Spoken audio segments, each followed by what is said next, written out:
Your man put his weapon away. This mentorship is over. Boss now. What's up, y'all? It's your girl EJ, and I am back with another recap and review of BMF Season 2, Episode 7, Both Sides of the Fence. Now, y'all, if you love BMF like I love BMF, then make sure to go ahead and subscribe to your girl channel because I'm going to be talking about this all season long. Not only that, make sure your notifications are turned on as well so that you do not miss out on any of my future content. Now, y'all, let's get into it. Okay, y'all, so this episode had a lot of stuff going on, and we're going to talk about the basis of what went down in this episode, but we're going to talk about all the juicy stuff in more detail on separate videos. Now, on this episode, we did learn that Detective Bryant was the one who indeed kidnapped BMckie. They are going to end up laying Saki to rest. His friends and family are going to show up. We're going to learn that Terry actually really never liked him. Not that that was a big surprise. Now, Detective Bryant and Jen, their backs are against the wall, and they need to get these bricks back. We're going to see them be entirely disrespectful to the family and friends of Saki by just showing up at the repast, just because they can. Now, Meech is going to end up telling Lori that he feels the safest when he's with her. We all know that Lori is a good girl. Her and Mo are totally different. Now, Terry is going to cash out of the car riding business, and his daddy isn't happy about it at all. Now, Lucille is going to end up telling him that everything is going to be okay, that they'll do what they've always done, and they'll figure it out. Now, meanwhile, Brian is telling Jen that he's sorry for getting her into this mess, but she lets him know that they're in this together and that they're going to have to do what they have to do, but they need to figure out a way to replace it. So they do come up with a plan, and they're going to end up buying synthetic drugs in order to replace the bricks that they lost. Now, isn't that ironic? Meech is going to end up going to see Mo, and he's going to run into her little fast cousin who's there, Tina. Now, I don't know if she's really going to play any part in the story, but, I guess she was worth mentioning since she was there. But anyway, Mo is going to tell Meech, like, hey, we need to work together. We need to get him together. And she comes up with this plan, but Meech is like, look, I'm not trying to have my baby mama in the midst of this. And she's like, look, we done went further than this. We already passed all of this already. So she wants to use the fact that Lamar still has this thing for her in order to get close to him so that they can take him out. So LaWanda and Desiree end up seeing a psychic to see if Terry wants to be with her. Meech and Terry are going to end up visiting K9 and Raisin, and he's going to agree to give Raisin 10% if he helps him meet the plug. Now, while they're there, K9 is going to end up shooting Aunt Dottie. Aunt D is what they call her, and he did mention her as Ma, and I'm not really sure, is this his mama, y'all? Y'all let me know if y'all know, because I really don't know. But anyway, y'all, he shoots her for stealing and says that he's tired, and Terry is just like not feeling this at all, y'all. Terry is like, look, we cannot bring this dude Raisin with us. We should not be doing this. K9 is crazy. Like, he just don't want to deal with everything that he thinks is going to come along with that. Now, Misha is going to agree that Raisin can stay behind, but that Terry has to step his game up because Terry says that he can just translate. So Terry is going to end up going to go set up the flight. So he has to go to the place where Markeisha works in order to get this done. He's going to be flirting with Dwayna, which is a chick that works there. But he's doing all of this for Markeisha. She's going to overhear him and is like, look, I can basically give you a Spanish lesson, or I know somewhere where you can get a quick Spanish lesson at. She's just trying to see him, y'all. So anyway, y'all, Mo is going to end up putting her plan into action and invite Lamar over, who seems to be taking really good care of Blackie, y'all. I mean, Blackie is all disciplined. He sits when he says sit. I mean, he's doing a really good job. Now, she's going to tell him that he's Zoe's father. Now, I don't know if this is real or not, but it seems like she's just saying this to him so that he can get relaxed, so that she can gain his trust. And Lamar is like, I knew it. So anyway, y'all, he says that he's going to do whatever he needs to do in order to build the trust up that they once had. So LaWanda and Terry are going to end up having an argument, y'all, because she's going to tell him what Miss Cleo told her, like she's, that she's pregnant. T really isn't trying to hear this. Like, this is not what he wants. But, it is what it is. So Desiree tries to intervene and T just ends up leaving. Now, Terry is going to go and see Markeisha so he can get some more assistance with speaking Spanish, of course. And he's going to end up being completely honest with her. Like, look, I'm not in love with her. I love of you, but she is pregnant. And Markeisha is just so hot and cold, y'all. Is she just too much for me? So meanwhile, y'all, Desiree and LaWanda are going to end up hanging out with Lucille and Nikki. And Desiree is like, look, you can't control him. And she was like, last time we tried to do this, it didn't work out so well. So no, basically she can't control him. Why do people think that they can control other human beings? This is just not fair to think that it won't have any consequences. And LaWanda is actually a living consequence of what happens when you try to control another person. So anyway, Lucille just lets them know, like, look, this baby is going to be loved no matter what, and you're pretty much always welcome here. Now, meanwhile, Charles is out here spending money at the strip club, y'all know, but Lucille is the problem, right? So anyway, Mabel old trifling ass done took him to a strip club, and he's like, I ain't never had a lap dance before. I mean, come on now. So when Meech sees him in the strip club, y'all, he kind of just disappears like a ghost. I mean, his face was pretty much mortified, and Mabel was just left behind throwing her dollars at the stripper. So anyway, y'all, Nikki is going to come into Terry's room being all messy like a typical sister does, telling him that she heard she's about to be another auntie. And then they do this little brother and sister thing. And what's interesting is that Lucille and Charles end up coming into the room. And what I want to point out is that Charles actually doesn't say much of anything about the situation. The only thing that he wants to know after Lucille has walked out, of course, is has Meech actually talked to him? And when Terry says no, that was the end of that conversation. Now, of course, Terry does the exact opposite of what Meech tells him not to do. He's going to end up bringing weapons with them anyway, when Meech specifically said, let's not do this because we want to show trust and respect. So there's that. Now, once they actually make it to the hotel, Meech is going to see a young lady that he thinks is hot, y'all, and he's going to go over there trying to talk to her. They're going to end up going back to his room, and then he's going to end up getting robbed. Now, Brian and Jen do what they need to do in order to save they ASS, and, you know, they get those synthetic bricks. They get it back to the evidence room, so all is good. Now, meanwhile, Meech and Terry are going to end up meeting with Cena, and Terry is going to do the ultimate sign of disrespect. You would think that with Terry being as smart as he is, that he would understand the human nature, culture, all these type of things. And by not accepting that cigar, he was extremely disrespectful. And you could see the way that Cena looked. And I guarantee you, if Meech wasn't there to clean up everything, that he would have never done business with just Terry. Which is funny because Big L wouldn't do business with Meech because she thought he was too flashy. And of course, I don't think Cena would have done business with Terry because he finds him highly disrespectful and rude. So there's that. So meanwhile, y'all, our local detectives, Brian and Jen, are somewhere trying to destroy someone else's life because, I mean, what else would these two do?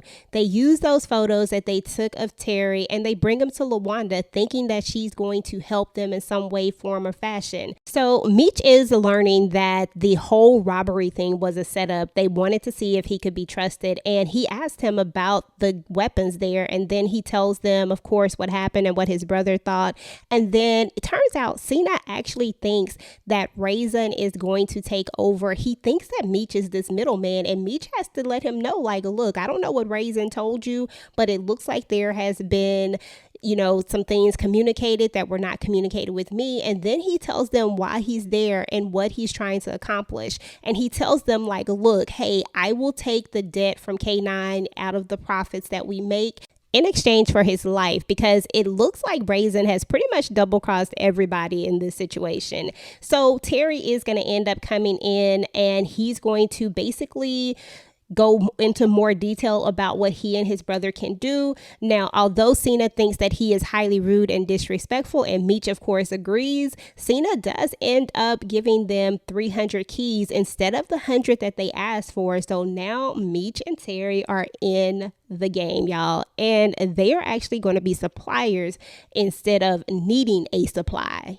Now, after Jen and Detective Bryant have went over and spilled the beans on Terry and got LaWanda all up in a roar, he's going to bring her home, and it looks like Kev and Jen are going to have a really good bond. Now, meanwhile, Blackie is sick, y'all, and he just may not make it. You know, there's this scene with Lamar and his cousin, and they're talking, and his cousin is like, you know, I'm really sorry, even though Lamar doesn't really believe it. But turns out Blackie is truly sick, and they want want to put him down, but Lamar says that he's going to make it and he wants to try to give him a chance. Now, meanwhile, y'all, Meech and Terry are going to go get the product. And of course, old Raisin shows up and he's going to try to double cross them and kill Meech. But Meech had sterile following him the entire time, so he was able to kill him instead.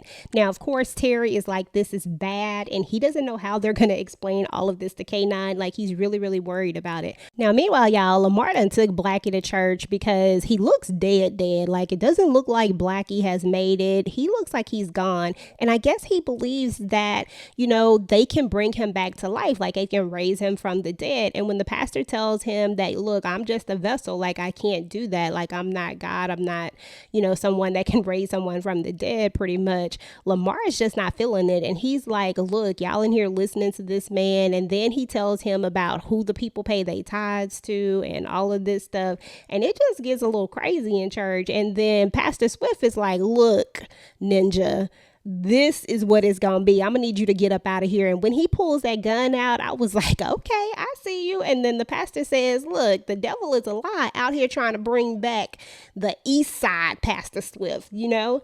And so I just found it interesting. That whole scene was interesting, y'all, because none of the people actually get up and walk out of church or anything, you know, like they did when the pastor was trying to pray for Meech's soul, trying to pray that he lived. But they were applauding the pastor when he pulled out that gun on Lamar in church. I'm just saying, not that I disagree with him pulling that gun out on him at all. I think that that was what was needed at the time. But I'm just simply making a point that they were willing to walk out because someone was praying for another human being, but yet they were okay with, never mind. I'm just going to let that go. Y'all know what I mean. Okay, so LaWanda decides that she's going to step to Terry and tell him exactly what she knows. And she's like, look, I thought eating coochie was against your religion. And then she goes on to tell him about how she knows about everything. And he finally just admits what he should have admitted a long time ago and just saved everybody all this heartache, which was that after she left him, that he found someone else, after she took his son away from him and basically tried to manipulate him, that he was done. And that's what that conversation should have been when she first came back, but he didn't. And now they are where they are. So basically, Wanda just tells him that she's not covering for his stank ass no more. And it is what it is. Now, BMckie's going to end up getting out of that trunk, y'all, that Bryant just left him in. Even though he found another solution, he still left BMckie in that trunk, knowing that BMckie has a mom who is dependent on him. I'm just telling y'all that, you know, sometimes this line that they are willing to cross is just a very slippery slope. And I just ain't never liked Bryant at all. I think he is the worst of the worst. So anyway, y'all, Charles is going to end up visiting Meech, and we're going to learn that, you know, a little bit about their past and about their childhood. And Meech is going to be telling him, like, look, you know, this Michael Jackson is one of the first secular albums that you let us listen to. And Charles is like, yeah, because I wanted you guys to be, you know, more interested in learning music. And Meech is like, yeah, it worked because, you know, I'm not no Michael Jackson, but he was playing the heck out of those drums up there with his father in church. So it was just nice to see this moment between them. But when it all comes down to it, Charles is just really concerned about what Meech is going to do, what he's going to say to his mom. Charles tells Meech that he isn't perfect and that he tried to lead them down the path of righteousness and that he failed. Then Meech is going to tell him, like, look, you know, I can never be with one woman, so props to you for sticking it out this long. And then he actually tells Meech that you and me are not alike, which I found extremely interesting, but that's something for another conversation. Meech tells him, like, look, you and mama been arguing all our lives. And his dad tells him, like, look, what happened is not your mom's fault. She and I just grew apart. Now, Meech is going to tell him that she's been through enough heartbreak in her life, you know, that she's had enough. And he said, mainly because of me. So I'm not going to go and break her heart even more. I'm not going to rat you out. So don't worry. Now, Meech and Terry are going to end up meeting up with K9, and K9 is basically going to tell him, like, I already knew about Raisin. You know, I already knew about that. Remember what I told you about family? K9 is going to tell him, like, look, I understand why you did what you did because I would have did the same exact thing, you know. And then he goes on to tell him, like, look, tell your man that he can put his gun away. And he's like, look, you are no longer under my mentorship. You are a boss. So turns out K9 respects what Meech did and knows that it was all about business and that it wasn't personal. Not to mention, you got to think about it like this. At this point, he's alive because of Meech, and Meech is also taking his debt. So I don't see why he would react any other way than the way that he reacted. Now, he does say that sometimes you have to forgive family, and he and Aunt Dottie seem to be okay for now. Now, Markeisha is going to end up calling Terry, and she's going to say that she's in trouble. And to be honest, I'm just like, they need to get it together, because these two are just getting on my doggone nerves. Now, she claims that she snapped and she smashed a bottle over Boom's head after he went off on her. And it's just this whole cycle of abuse and all of this type of stuff. And Terry is just trying to say, hey, why not leave? And that she deserves better. But she's not really trying to hear it. And then once again, she calls him a kid. It's so funny to me that whenever it's convenient for her, she always goes to this "you're a kid" thing. But then there are moments when she tells him he's not and that he's a man. And I'm just like, girl, you need to figure out what it is that you're trying to do. Now, we do learn that she does have a kid with Boom, and she considers him to be family. So it is what it is. And last but not least was one of the saddest moments in this episode. And that's when we find out that BMckie goes to see his mom, and he's going to find out that she has died. And she died alone without him because Bryant had him locked up in that truck. And once again, Bryant's obsession, his thing that he has for Meech, this undying urge inside of him that needs to get rid of Meech for whatever reason, has destroyed someone else's life again. Like, he just continues to do this. Now, at the very end of the episode, when Southwest T is giving his commentary, he says that cops and robbers are two sides of the same coin. Only one has a badge and a license to kill, but gangsters don't need no MF license. And this is how this episode ends, y'all. So that's what's up with BMF Season 2, Episode 7. Both sides of the fence. Let me know what y'all thought about this episode. Let me know what y'all think is going to be next for BMckie, because it definitely seems like there is going to be something going on with him. Let me know what y'all think about this whole Markeisha situation, LaWanda, just everything that went down in the episode. Go ahead and get the conversation started down below. Meanwhile, guys, if you like this video, make sure to go ahead and subscribe to your girl channel. Turn on the notifications so that you do not miss out on any of my future content. Now, YouTube tells me that you just might like this video next, so go ahead and take a look. Until next time, guys. Peace.